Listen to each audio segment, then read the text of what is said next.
Tyson. 4 rounds, 10 rounds, gonna be just like this. He's too stupid to run. He'll stand up and get knocked out. At the start of the 90s, two heavyweights ruled pure chaos and entertainment. One of them was Mike Tyson. And there was an uppercut. The other, Eric Butterbean. Both were known for crushing opponents, breaking jaws like it was part of the job description, Good right hand, left hand, down goes Dragon, hits his and dragging pure chaos straight into the ring. Fans didn't care about resumes or belts. They wanted chaos math. One question kept coming up. What happens when two human wrecking balls collide? A pit bull versus a vending machine that punches back. Here's why Tyson versus Butterbean would end fast, before the popcorn even cools. Tyson hit the mid-80s and terrorized the heavyweight division like it was late on a payment. Down is he, these big swinging hooks to the body from Tyson. 1 year later, he was already wearing the crown. Bangs the body. Wow, with that uppercut is Tyson. Catches him with a leg left hook, and he goes down. Knocking guys out so fast, the refs barely broke a sweat. Meanwhile, Butterbean was still in spectator mode, just another meal on the table. And Tyson was always on TV. Butterbean hadn't thrown a pro punch yet, but he never missed a fight. His favorite? Tyson versus Razor Ruddock. Because that wasn't a fight, it was a full-on warning to the whole division. One thing Tyson have is that he's been knocked out before by a lesser opponent, and he's going to sleep again. This one was pure chaos in gloves. Tyson's comeback after the Douglas upset, and Ruddock showed up like a man who didn't do step back. Round one scheduled for 12. Cut which missed. The big question, can Ruddock From the opening bell, it was like two freight trains smashing head-on. Because a hurricane is building up. There's a big right by Cut this tension with a knife. Both men throwing punches, any one of which could stop it. into the opening round.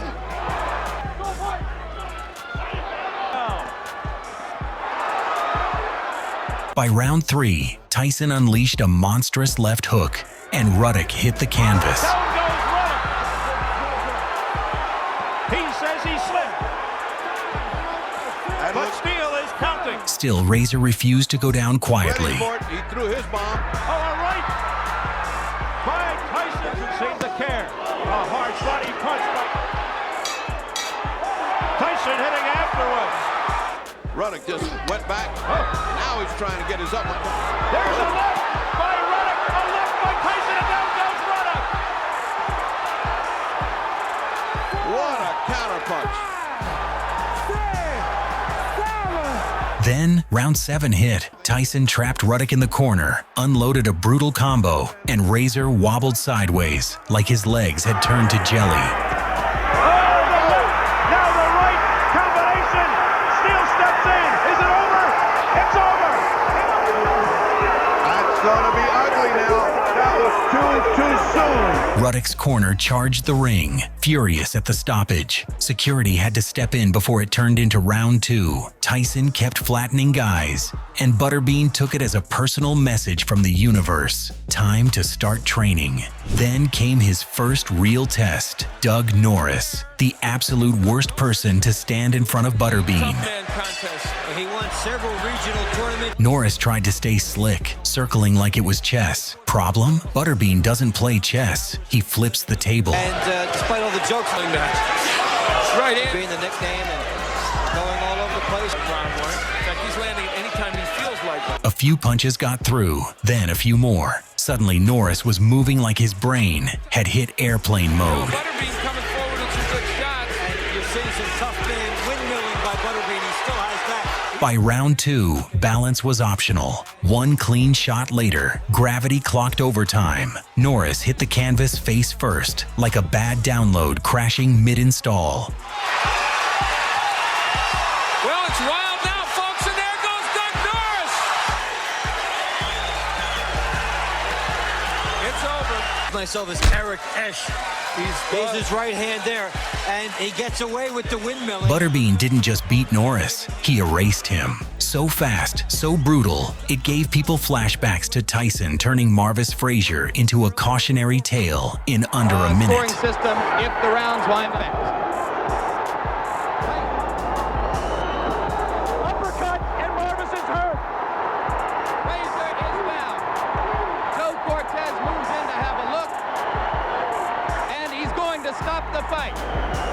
And the good news is I believe Marvis Frazier is standing up.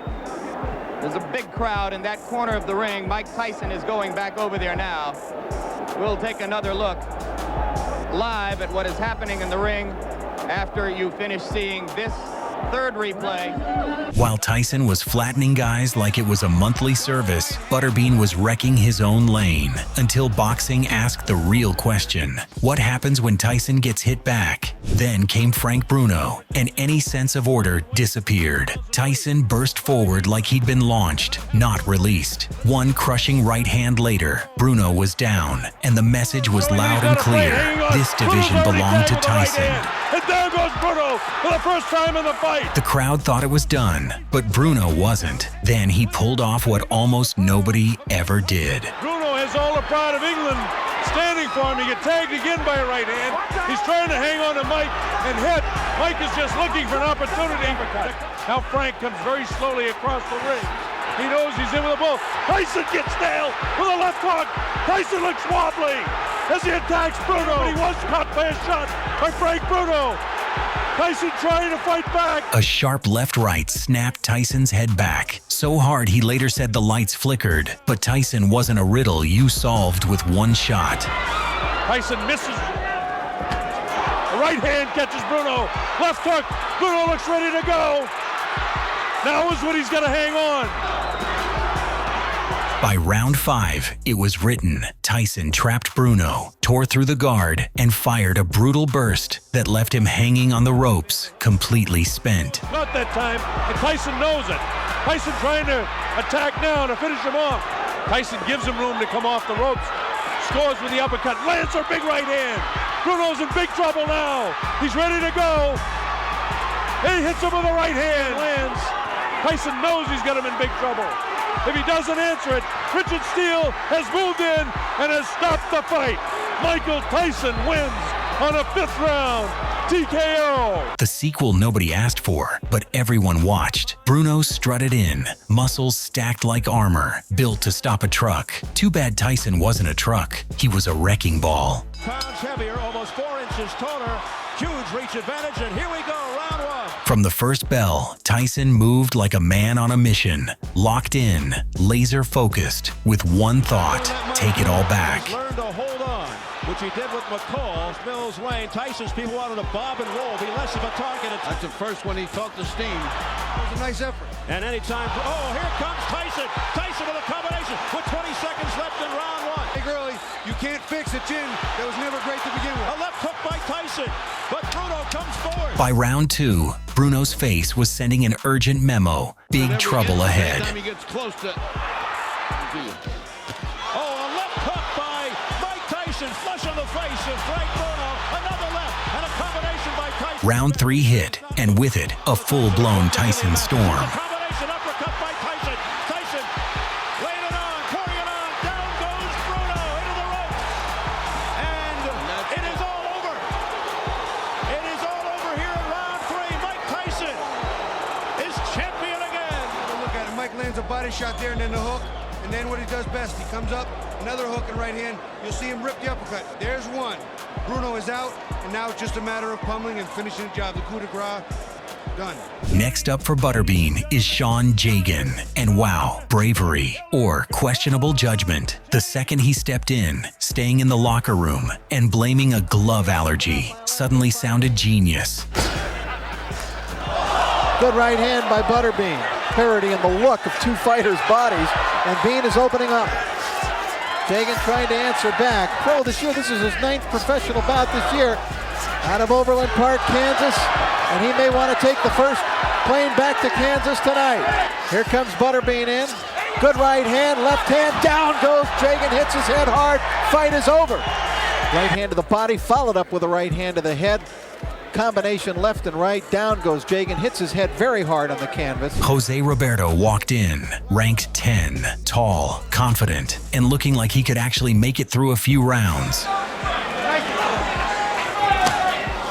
Ribalta tried to keep Tyson at bay, but Tyson slipped in like a snake and started hammering his ribs with brutal body shots. Take anything away from him. Not to try exchange punch for punch. He can't do that. In round 2, Tyson's short right hand hit, and Sentra dropped like someone yanked the plug on his controller. Mike Tyson is invited. And there was an uppercut. What a shot.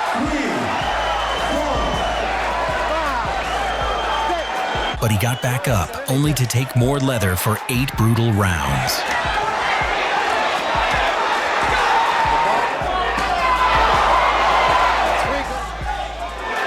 Ribalta got himself in trouble. By round 8, Ribalta looked like he'd been tossed in a washing machine on pain mode. Tyson sent him down again. And Jose got the worst of that one. The mouthpiece goes, and Tyson is on top of him. Ribalta ties him up. There is no spring, and there's a smashing left hand, and wisely, Tony Battle will send 5. But he just wouldn't quit, stubborn as a brick wall. Finally, round 10, Tyson had enough. He cornered Ribalta and unloaded punches like he was breaking out of jail. There's a big right hand, and Ribalta is about to go. And another big right hand, back to the bottom. He actually caught Tyson, ran from him. Until... Oh, what a shot, and Ribalta's down. He is up, but he... Oh, he's seriously hurt this time, though. Hey, how you doing? Yeah, that's a fighter. And that's it. I want to say that there's no way Ribalta could win the fight, but I think the official was wrong for stopping it. On August 19th, 1995, Tyson returned after 3 years off, and poor Peter McNeely basically volunteered to be the welcome mat. Keep laughing, keep laughing.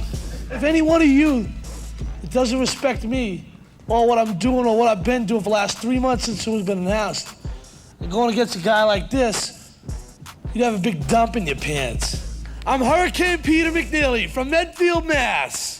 On Saturday night, watch me kick Tyson's ass. But if you haven't made your pay-per-view arrangements yet, make them soon.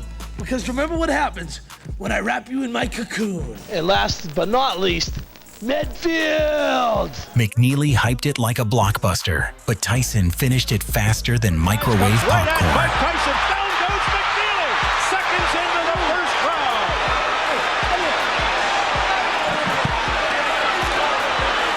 Tyson seeming to just hang back there waiting for that. Seconds into the fight, McNeely on the canvas.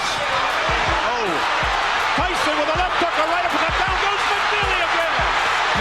He's very hurt. He can barely stand up. That's it. He quit. Right, McNeely has quit. He didn't quit. His corner threw in the towel. he didn't quit at all. McNeely didn't quit at all. His He corner really didn't quit at all. By now, it was clear they just weren't on Tyson's level. Meanwhile, in Butterbean's world, things got messy. McNeely had grabbed the fight Butterbean had his eye on. When Butterbean finally faced McNeely, it wasn't just a fight, it was personal. He wasn't after a win, he was after payback. He had a long time where he was under drugs and heavy drugs. Let's go to this. Butterbean goes right to it. Fighter. He fights good 4-round fights. It's lighter than Butterbean. There's a little Too much. Didn't die to train his life. to the glove of McNeely. Oh, he missed with the right. In trouble, believe me. He's got He let loose a punch storm so fast, the referee had to step in, like traffic control at a demolition derby. But a little bit of money went on McNeely. Oh, McNeely's head back. Another uppercut. It's all Butterbean. McNeely ready to go. And that's it.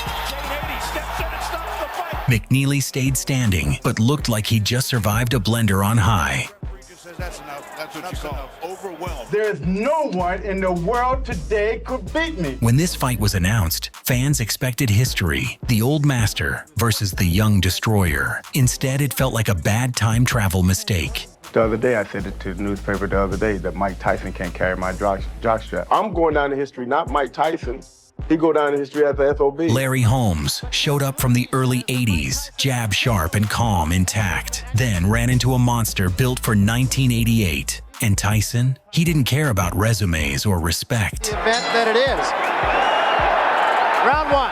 From the opening bell, Tyson charged like history had insulted him. Every punch felt like a retirement notice. Before the fight.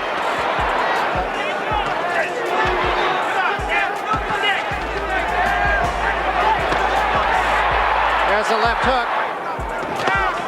There's a right hand lead. That was a big right hand. Best punch of the fight. Then came round 4. The Holmes comeback officially expired. Tyson sensed it and switched straight into execution mode. What? And down he goes again from another right. Because he's not steady. He needs to hold on. It will take every bit of savvy that this man has. 40 seconds left. Queer Street. And took another big right hand. He still has to be careful because Larry. Oh, that shot. That's huge it. right hand. That should be it. And down goes Holmes, and that's going to be it. It's over. That's all. It's knocked down now. Let's take a look at it. Big right hand right up on the top of over the eye. It was a short right hand, overhand right arms, trying to cover up. Here at this point, referee should have stepped in, but I guess it's respect of a champion of Larry Holmes' reputation. Next up was Marcus Rode, confident but far bigger than his survival plan. It looked like 2 bears squaring up, except one clearly owned the forest. Not a bad amateur, had a little bit of courage. He has power. I mean, he's got a lot of knockouts. A big Rode, not exactly a ballerina in there, though. By round 3, Butterbean had seen enough, flipped the switch, and sent Rode down like his batteries died. Rhodes would move in there. There's no reason to move in. Right now, it's just a sideshow. Big ripping shots by Butterbean. Now trying to get up on his feet, and it is over. It was the body shots. He had hit him a couple good ones. And, you know, you were right, Scott. Why would Rhodes stand in front of the beam?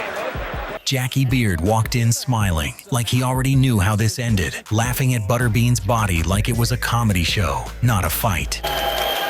Man competition, and he just turned professional, so he's had a brief professional boxing career, but because it's a tough man fight. And Jackie Beard coming right at Butterbean, microcosm. Point out they're using 6. Mid-round, he started clowning, bouncing around, showboating. Sure, he was picking on an easy target. And Bean says, come on.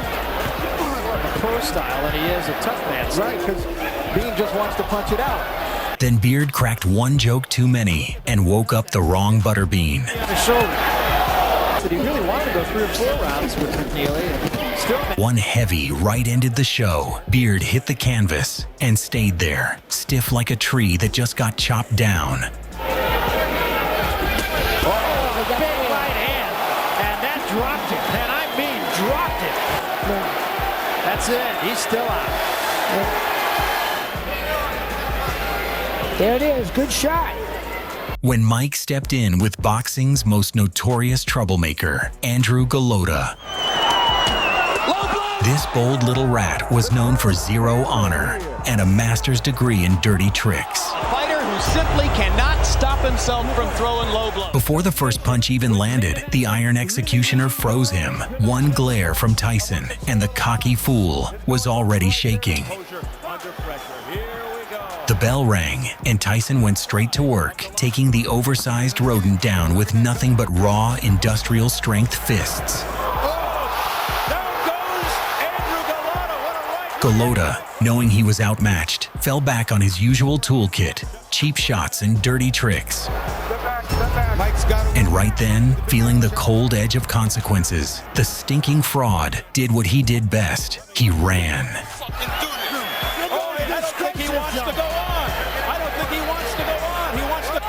A full-blown sprint, a historic retreat. The crowd made sure he heard it loud and clear. This pathetic chicken had just reserved a permanent spot in boxing's Hall of Shame.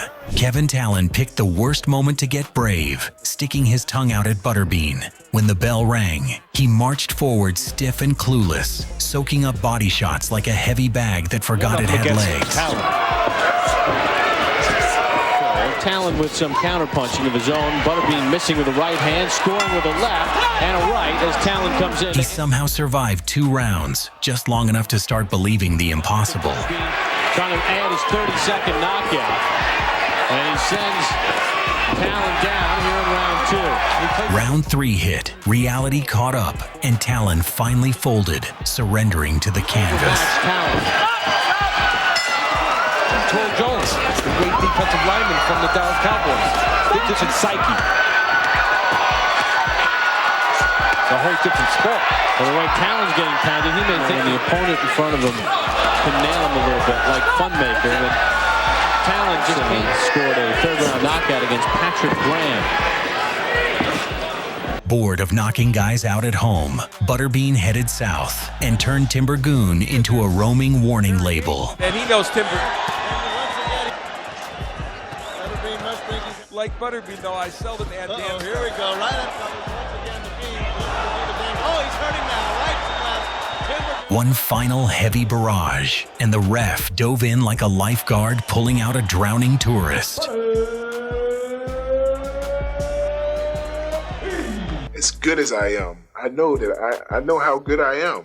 You know, I owe it to myself to go out there and beat Michael Tyson like I am his dad. He's made for me. Tyson. Tyrell Biggs walked in full of Olympic confidence, tall, polished, picturing a smooth boxing lesson. In reality, he'd stepped into a demolition zone wearing ballet shoes.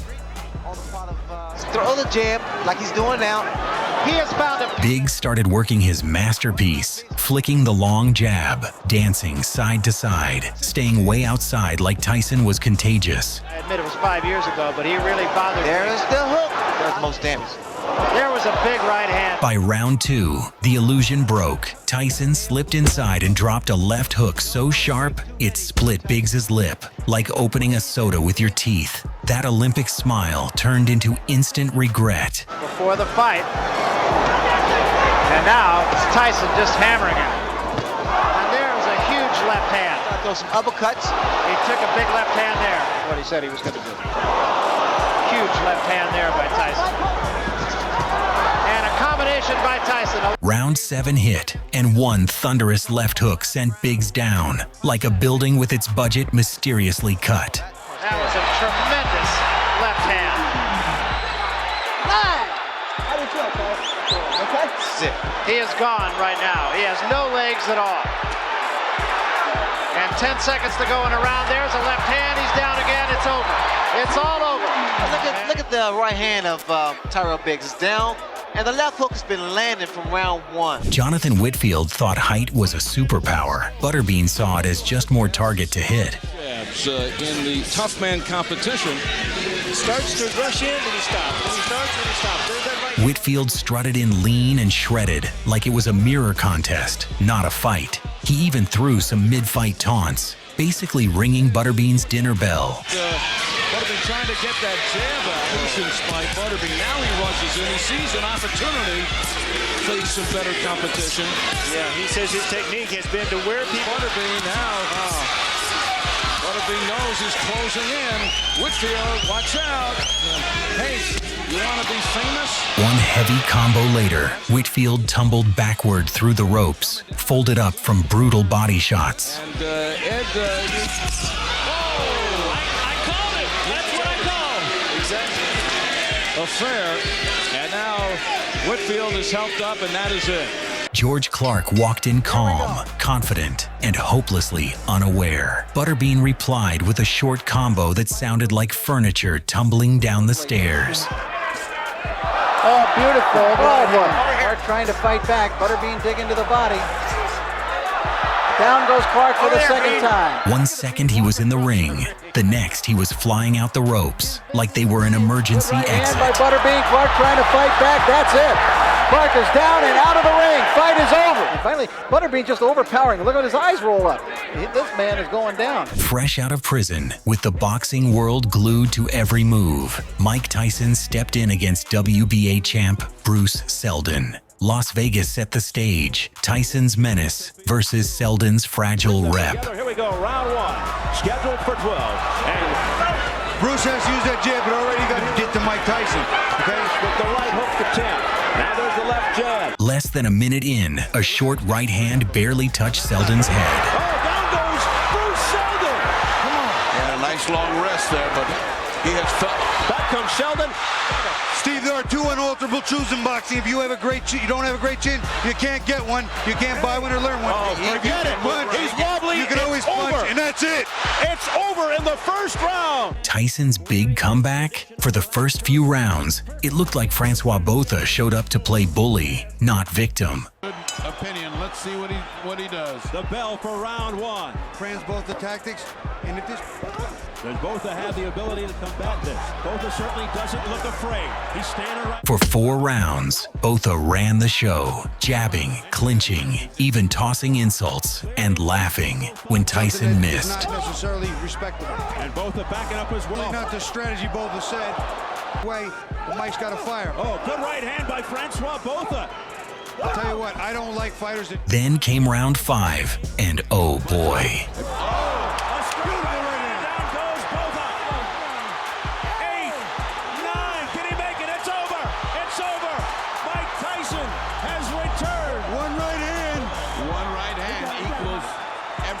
Neutralizes everything that was happening to him. That's what happens when you got a great punch. Tyson let loose a short, savage right that exploded on Botha's chin like a mini thunderclap. One of those punches you hear before you even see it land. Next up for Butterbean, Patrick Graham. Way too confident for a guy standing in front of a walking demolition permit. Vaporized. He's added a little left jab to his... Gil Clancy said his footwork's getting better. That confidence lasted just long enough to take a few heavy shots. Suddenly, Graham wanted space, air, and maybe a new career. Punches, but Graham seems to be losing just a tiny bit of his will. Butter uses jab. He can do a lot. And Butterbean counters over the top of the jab. Then Butterbean swung again, and Graham didn't just lose the fight. He lost the ring. He flew out like the ropes were optional. And he winks at George while you're talking to him, and then knocks Graham through the rope. And Jay Nady has seen enough. 1-2. Left hook to the top, right crushing to the body. Kenny Craven walked in thinking distance was his cheat code. That confidence already cracked the moment he stepped through the ropes.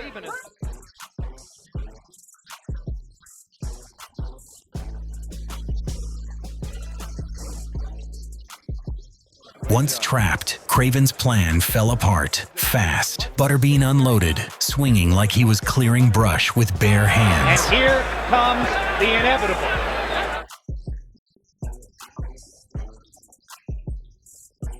Craven took the storm, froze, and basically became part of the ropes. The ref stepped in before it turned into a crime scene.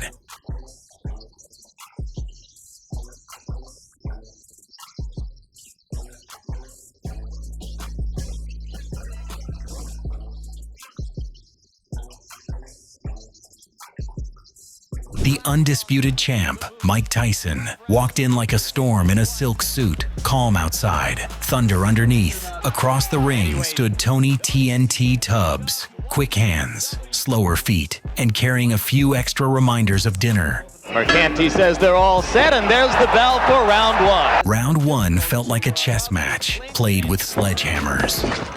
You can begin to see the startling hand quickness that Tubbs brings. Startling punch twice, unannounced. Tyson missed with the left hook.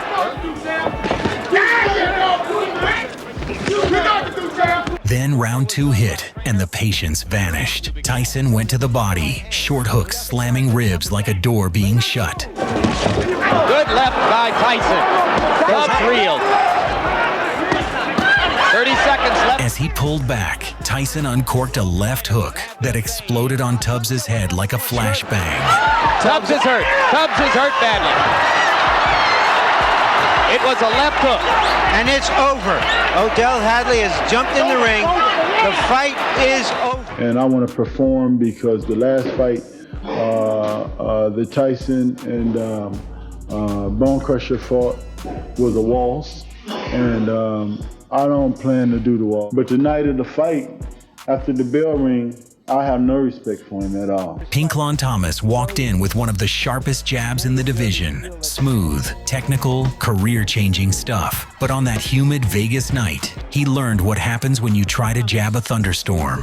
Tyson is a 6-1 favorite. Tyson starts out with the right hand. From the first bell, Tyson charged out like he just decided patience was optional. The key to this punch, the jab puts the rhythm. Another big left hand. Thomas is hurt. Got it. And another left hand. His legs are not rock solid at this moment either. And a big left hand right on the jaw of Pinklon Thomas. Thomas is in all kinds of trouble. To his credit, Thomas didn't panic. He fought back, snapped the jab, tied Tyson up, even landed a few clean shots to prove he wasn't a pushover. Hit the gloves, and the gloves confused Mike Tyson a little bit, right? He scored with that. But Tyson wasn't there for boxing lessons. He showed up to teach demolition. There was a big uppercut by Tyson. And a left hand, and that staggered Thomas. And a right hand behind it. Thomas in trouble again. And now Tyson moves in for the kill. 2 uppercuts and a left hand. Thomas trying to hold on. Serious trouble. And down he goes. No! It's over. It is over. Tyson detonated a left hook that snapped Thomas's head like it had come loose. He's still in position to throw more punches, and it's just a matter of time. That left hook there was deadly. Jorge Limburger didn't even let the crowd get comfortable. Bell rings. Butterbean throws 2 punches. I have that one punch. I don't know how quick that was. I think that was about the quickest knockout I've ever seen. That's the first punch. Well, the second jab punch. On him, there's that right to the body, and the left hook that landed flush on the jaw. Oh, that was a very wicked punch, and he shouldn't protest at all. He could have been seriously damaged if he continued against Butterbean tonight. There it is again. Like all the cocky geniuses before him, Rodney Phillips thought Butterbean's punches were safe to experiment with. Right hand as we come to the end. That confidence lasted 5 seconds. Then reality showed up, gloves on, weighing like a fridge.